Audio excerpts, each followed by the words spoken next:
আজকে আমরা ডিজিটাল হাজিরা মেশিন সম্বন্ধে বিস্তারিত আলোচনা করব। এই আলোচনাটা শোনার পরে হয়তো আপনাদের ডিজিটাল হাজিরা মেশিন সম্বন্ধে আর কোনো প্রশ্ন থাকবে না। আগে আমার অনেক ভিডিও দেওয়া আছে, ওটার মধ্যে মূলত আমি দেখাইছি কীভাবে কাজ করতে হয়। আর এটা দেওয়ার কারণ হলো যে কীভাবে একটা ডিভাইস কাজ করে বা কেন কাজ করে বা প্রতিষ্ঠানে কীভাবে হাজিরা মেশিন কাজ করে এটা সম্বন্ধে আলোচনা করতেছি। ডিজিটাল হাজিরা মেশিন মূলত একটা কোম্পানি, হতে পারে স্কুল, কলেজ, ভার্সিটি অথবা কোনো কোম্পানি, বড় কোনো কোম্পানি যেখানে 200, 400, 1000 এরও অধিক লোক কাজ করে, তাদের প্রতিদিনের হাজিরা খাতায় লেখাটা খুব কষ্টদায়ক এবং সময় সাপেক্ষ। তো এই সমস্যাটা সমাধানের জন্য আমরা ডিজিটাল মেশিনটা ব্যবহার করি। এই ডিজিটাল মেশিনের কাজটা হলো, একটা কোম্পানিতে অনেক লোক থাকতে পারে, তাদের প্রতিদিনের যে হাজিরাটা, ওই হাজিরাটা মূলত আমরা ফিঙ্গারপ্রিন্টের মাধ্যমে নিতে পারি অথবা কার্ড পাঞ্চের মাধ্যমে নিতে পারি, অনেকেরও পেজের মাধ্যমে নিতে পারি। মানে আমাদের যে হাজিরাটা, ওই হাজিরাটা আমরা অনেকভাবে দিতে পারি, ফিঙ্গারপ্রিন্ট হোক, পেজ হোক অথবা কার্ড হোক, কোনোভাবে দিলেই হবে। ওকে, ধরি আমরা একটা কোম্পানিতে কাজ করি, একটা কোম্পানির মধ্যে কাজ করি, ওই কোম্পানির মধ্যে 2000 এমপ্লয় কাজ করে, একদম একটা কোম্পানিতে বিভিন্ন শিফট থাকে, এক এক পজিশনের উপর ডিপেন্ড করে শিফটগুলো কিভাবে হয়। বলতে পারো এটা জেনারেল শিফট, মানে 8টা থেকে 5টা অথবা 9টা থেকে 6টা এরকম। হতে পারে A shift, B shift, C shift. আমাদের দেশে মূলত এই কোম্পানিগুলোর মধ্যে এই 4টা শিফটই হয়ে থাকে। যেমন জেনারেল শিফট, বেসিক যেটা থাকে সময়টা 8টা 5টা। তারপরে এই শিফট সকাল 6টা থেকে বিকাল 2টা, দুপুর 2টা। বি শিফট দুপুর 2টা থেকে রাতে 10টা। সি শিফট রাত্রে 10টা থেকে সকাল 6টা। এরকম বিভিন্ন শিফটে মানুষ কাজ করে থাকে। তো এইসব লোকের হাজিরা মেশিনের অ্যাটেন্ডেন্স, মানে তারা প্রতিদিন কাজ করছে, কখন আসছে বা তাদের অফ ডে কবে কাটাইছে, ওইগুলো হাজিরা নেওয়ার জন্যই মূলত ডিজিটাল হাজিরা মেশিন ব্যবহার করা হয়। আমি এখানে আবার দেখাইতেছি 6টা হাজিরা মেশিন। আর 2000 এমপ্লয় ধরছি 2000 এমপ্লয়। জেনারেল শিফটে 1000 জন, এ শিফটে 400 জন, বি শিফটে 300 জন, সি শিফটে 300 জন। তো এই টোটাল 2000 লোক আমরা আমাদের এই ডিভাইসগুলোর মধ্যে, 6টা ডিভাইসের মাধ্যমেই ফিঙ্গার দিবে অথবা ফেস দিবে অথবা কার্ড পাঞ্চ করবে। যার যে সময় ডিউটি, সে সেই সময়ই হাজিরাটা দিবে, যেভাবে হোক। ওকে, তাহলে আমরা এটা কীভাবে কাজ করে একটু এটা বুঝি আমরা। আমাদের প্রতিষ্ঠানে যেহেতু 2000 এমপ্লয়, তার মধ্যে সবাই এইটার মধ্যে হাজিরা দিবে। এই হাজিরা মেশিনটা মূলত দেওয়ার কারণ হলো, একটা প্রতিষ্ঠান যে সময় হাজিরা মেশিনগুলো বসে, হয়তো 6টা 8টা, এর থেকে বেশি এর থেকে কম, ওটা সমস্যা নেই, ওটা কি প্রসেসে বসে। আমাদের এই হাজিরা মেশিনগুলো নির্দিষ্ট কোনো একটা জায়গায়, যেখানে সবাই এসে হাজিরা দেয়। আর এই হাজিরা মেশিন বসানোর জন্য আমাদের করতে হয় কি, এই কোনো একটা নির্দিষ্ট স্থানে আমরা ডিভাইসগুলো বসায় থাকি। বসানোর পরে এই হাজিরা মেশিনগুলোর মধ্যে নির্দিষ্ট একটা আইপি ব্যবহার করতে হয়। আইপিটা কোথা থেকে পাই, আইপি রেঞ্জটা কোথা থেকে পাই, এটা বলার জন্য আমাদের মূলত দরকার আমরা কোন রেঞ্জের আইপিগুলো এখানে অ্যাসাইন করব। আমরা মূলত আইএসপি থেকে লাইন পাই, মানে আইএসপি মানে যেখান থেকে আমরা ইন্টারনেটটা নেই, ওটাকে বলা হয় আইএসপি। আইএসপি থেকে লাইন আমাদের রাউটার এসে লাগে।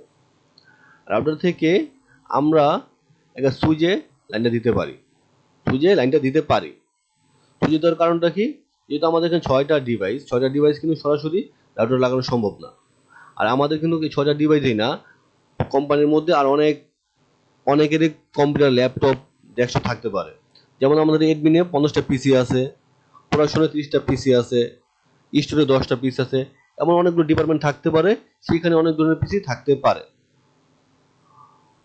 আর প্রতিটা পিসির জন্যই এক একটা আইপি থাকে, তো আমরা মেশিনের আইপি বসাবো কোনটা? আমরা মেশিনের আইপি বসানোর জন্য অবশ্যই আগে এমন আইপিটা বসাবো যে আইপিটা অন্য কেউ ব্যবহার করতেছে না, আর এমন একটা আইপি ব্যবহার করবো যেটা ফিক্সড, যেটা স্ট্যাটিক হবে, যেটা অপরিবর্তনশীল। যেমন ধরি আমরা যে আইপিতে লাইনটা নিয়েছি ওটার আইপি রেঞ্জটা আমাদের ধরি ওয়ান সিরিজের আইপি রেঞ্জ। তা আমাদের এখানে যে আইপিটা বসবে এটা ধরি এরকম 192.168.1 ধরলাম 2, যেহেতু ওয়ানটা সবসময় গেটওয়ে হয়ে থাকে, ম্যাক্সিমাম সময় ওয়ানটা গেটওয়ে হয়ে থাকে, আমি এখানে 1 ধরলাম, ওয়ানটাকে সাজেস্ট করলাম। ওকে, তো যদি এটা 1 হয়ে থাকে পাশেরটা 2 হবে, এইটা যদি 2 হয়ে থাকে পাশেরটা 3 হবে, এটা 4 হবে, এটা 5, এটা 6, এটা 7, এরকম ক্রমাগত এটা স্ট্যাটিক আইপি বসাতে হবে। কেমন? স্ট্যাটিক আইপি বসাতে হবে। যদি একই আইপি দুজনে থাকে তাহলে ওটা কি, দুটার মধ্যে কি মানে কলিশন হবে, ঠিক মতো কাজ করবে না, সমস্যা হবে। তাই আমরা আগেই আইপি বসানোর আগে চেক করে নেব যে আমার আইপিটা কি অন্য কি ব্যবহার করতেছে কিনা। যে যদি আমরা পিং দিয়ে দেখবো ব্যবহার করতেছে না, তাহলে আমরা ওই আইপিটাই আমাদের ডিভাইসের মধ্যে বসাই দেব, যাতে সহজেই আমরা এই ডিভাইসকে চিহ্নিত করতে পারি যে কোন ডিভাইসের মধ্যে কোন আইপিটা বসানো আছে। ডিভাইসগুলোর মধ্যে আইপি বসানো হলে আমরা এই 6টা ডিভাইস সুইচে লাগাতে পারি। সুইচে লাগানোর কারণটা কি, যেহেতু রাউটারে লাগানো সম্ভব না, আমাদের সম্ভব না, তাই আমরা একটা সুইচ ব্যবহার করলাম। হতে পারে সুইচটা 8 পোর্ট, 10 পোর্ট, 12 পোর্ট, 16 পোর্ট, এরকম হতে পারে, সমস্যা নেই। তা আমরা 6টা ডিভাইস একটা 16 পোর্টের বা যে কোনো সুইচের মধ্যে বসালাম, 6টা পোর্টে বসালাম, এমনকি আইপি অ্যাসাইন করে দিলাম। আর এই সুইচটা নেট পাইছে কোথা থেকে? রাউটার থেকে আসছে। রাউটার থেকে একটা আমরা পোর্টে লাগাইছি, যেটা রাউটার থেকে সুইচে হিসাব নেটটা কানেকশন দিয়েছে। ওকে, তাহলে আমার 6টা ডিভাইসে নেটও আছে প্লাস আইপি বসানো আছে। আর আমাদের ডিভাইসগুলোর থেকে যে পোর্টগুলোকে লাগছে ওগুলো ক্যাট6 কেবল, মানে ইথারনেট কেবল লাগছে প্রতি ডিভাইসের মাধ্যমে। তো আমাদের এখানে হলো 6টা ডিভাইস। তা আমার যে অ্যাডমিনের মধ্যে, প্রোডাকশনের মধ্যে, স্টোরের মধ্যে আরো যে ইউজার আছে তারা কি করবে? ওইসব ইউজার আমাদের যেখানে পোর্ট বাকি আছে, ধরুন 5টা পোর্ট বাকি আছে, 5টা পোর্ট দিয়ে তো আমার 50টা পিসি লাগানো সম্ভব না, 30টা পিসি লাগানো সম্ভব না, 10টা পিসি লাগানো সম্ভব না। ওই ক্ষেত্রে আমরা কি করলাম, ওই একটা পোর্ট থেকে আমরা হতে পারে আমাদের 50টা যেখানে একটা পোর্ট নিয়ে যাব, যদি যেভাবে আমাদের কাজের সুবিধা হয়। তা আমরা যদি একটা পোর্ট এখানে নিয়ে যাই, তো আমাদের একটা পোর্ট থেকে আমরা 16 পোর্ট বা 32 পোর্টের সুইচ ব্যবহার করতে পারি। এরকম দুইটা যদি সুইচ ব্যবহার করি তাহলে আমাদের 50 জনের পিসিগুলোতে নেট দেওয়া সম্ভব। আমরা এইখান থেকে সরাসরি একটা কেবল নিয়ে গেলাম, যদি আমরা 50টা কেবল এখানে নিয়ে যাই বা সবগুলো সুইচ একসাথে থাকে, তাহলে একটা অনেকগুলো তার একসাথে তো একটু বিশৃঙ্খল অথবা একটু সৌন্দর্য নষ্ট হবে। ওই ক্ষেত্রে আমি কি করতে পারি, এখান থেকে আমি একটা কেবল নিয়ে গেলাম, নিয়ে আমার যে অ্যাডমিন অফিসের মধ্যে রাখলাম। যদি 16 পোর্টের হয় তো যতটা 50টা পিসের জন্য যতটা সুইচ লাগে আর কি, যত বড় সুইচ লাগে আর কি, 3টা হোক 2টা হোক। 32 পোর্টের হলে 32 পোর্টের সুইচ হলে 2টা সুইচই যথেষ্ট। 2টা সুইচ যদি আমি এখানে একটা কেবল নেই, তো একটা 32 পোর্ট সুইচে লাগালাম, আর 32 পোর্ট সুইচ থেকে আমি আরেকটা সুইচের মধ্যে কানেকশন দিলাম, এটা আমার দুটো সুইচে নেট এসে বললো। বাকি যে পোর্টগুলো আমার থাকে ওই পোর্টগুলোর মাধ্যমে আমি আমার অ্যাডমিনের 50টা যে পিসির মধ্যে ইন্টারনেট দিয়ে দিলাম। সেম ভাবেই আমরা এইখানেও নেট দিতে পারি। আর সবগুলো সুইচের কেবল যদি একই জায়গা থেকে আসে তাহলে একটা বিশৃঙ্খল বা সৌন্দর্য নষ্ট হয়। আর যেহেতু আমাদের admin office, store office, production office একই জায়গায় হবে না, কখনো এটা একই জায়গায় হয় না, এটা বিভিন্ন জায়গায় হয়। একটা কোম্পানির বিভিন্ন জায়গার মধ্যে একই অ্যাডমিন হয়ে থাকে, স্টোর হয়ে থাকে, প্রোডাকশন হয়ে থাকে, একই রুমে এটা হয় না। তো যেখানে আমাদের নেটটা প্রয়োজন ওইখানে আমরা কেবলটা এনে সুইচ দিলাম, সুইচ থেকে আমরা যেসব পিসিতে লাইন নেবে ওই সব লাইন দিয়ে দিলাম। এভাবে দিলে কি হয়, তার ঝামেলাটা কমলো, তারও কম লাগলো, সৌন্দর্য দেখালো। ওকে, আমরা যে হাজিরা মেশিনে হাজিরা দেই, ওই হাজিরা মেশিনের মধ্যে যেসব ফিঙ্গারগুলো দেই ওগুলো প্রতিদিন একটা হাজিরা জমা হয়। A shift, B shift, C shift এরকম জমা হয়, জেনারেল জমা হয়। তো মাস শেষে দেখা গেছে যে সময় একটা মাস হয় ওই সময় সবার হাজিরা একই শিটের মাধ্যমে জমা হয়, আর ওটা দেখতে খুব সুন্দর দেখা যায় বা একসাথে পিন করে বের করা যায়। তো হাজিরা মেশিন সম্বন্ধে আলোচনাটা ওরকম গুরুত্বপূর্ণ না, অনেকে হাজিরা মেশিন সম্বন্ধে জানেন না বা বোঝেন না বা কীভাবে কাজ করবো তাও জানেন না। এই জন্য আর কি আমি নিজ থেকে একটা করলাম, আমার থেকে ভালো অনেক ভিডিও আছে।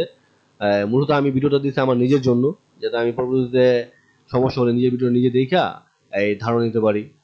আর অবশ্যই কিন্তু আমরা যখন রাউটারটা ব্যবহার করব, রাউটারটার মধ্যে যে আইপি সিরিজটা হবে ওই আইপি সিরিজ অনুযায়ী কিন্তু আমাদের ডিভাইসগুলোর মধ্যে আইপি বসাতে হবে। যদি আমাদের আইপি সিরিজটার অনুযায়ী যদি আমরা আইপি না বসাই, তাহলে কিন্তু নেট পাবে না, ডিভাইসের মধ্যে নেট পাবে না, এবং এই ডিভাইসটা সবার সাথে কানেক্ট করতে পারবে না।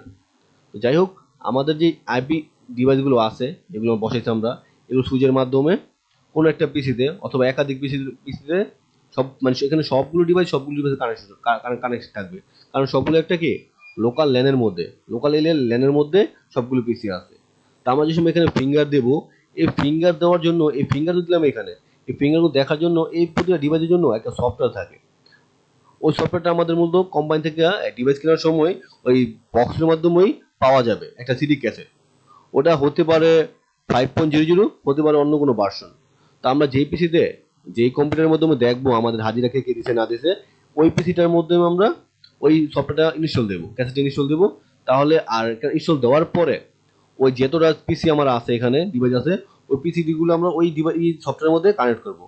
যদি আমরা সফটওয়্যারের মধ্যে কানেক্ট করি, তাহলে আমরা যারা যারা ফিঙ্গার দিবে এখানে, ওই সবগুলো ফিঙ্গার ওই সফটওয়্যারের মধ্যে গিয়ে দেখা যাবে, শো করবে। যদি আমরা অন্য কোনো পিসিতে শো করতে যাই, সেম অন্য পিসিতে সফটওয়্যারটা ইনস্টল দেবো, ইনস্টল দিয়ে সেম ডিভাইসগুলো কানেক্ট করবো, তাহলে আমরা সবগুলো পিসির কে কে হাজিরা দিল না দিল সব দেখা যাবে। এইভাবে আমরা হাজিরা মেশিনটা কাজ করতে পারি। তো এই তো, আর কোনো কিছু বলার নেই। আপনারা যারা আমার এই ক্লাসে দেখছেন বা দেখবেন, হয়তো সাধারণ কথা, একদম নর্মাল কথা, বাট শুনলে হয়তো আপনাদের কাজে দিবে। আর আমার আগের ভিডিওগুলো আছে, ওগুলো চাইলে দেখতে পারেন। ওগুলো দেখলে একটা কাজ কি, আপনাদের এই মেশিন সম্বন্ধে একটা আইডিয়া আসবে বা অনেক শিখতে পারবেন। মূলত আমি ওরকম গর্জিয়াসভাবে ভিডিও দেই না বা দেওয়ার প্রয়োজন মনে করি না, কারণ আমি যে ভিডিও রাখছি আমার নিজের জন্য। মেমোরিতে রাখলে হারিয়ে যাবো, পেন ড্রাইভে রাখলে হারিয়ে যাবো, নিজের জন্য রাখছি, যাতে পর্বতে আমি পাই আর যদি কারো উপকার আসে। তো ওরকম গুছাই তো কথা বলি নাই বা বলতে পারতেছি না, তারপর যদি কারো উপকার আসে আসলে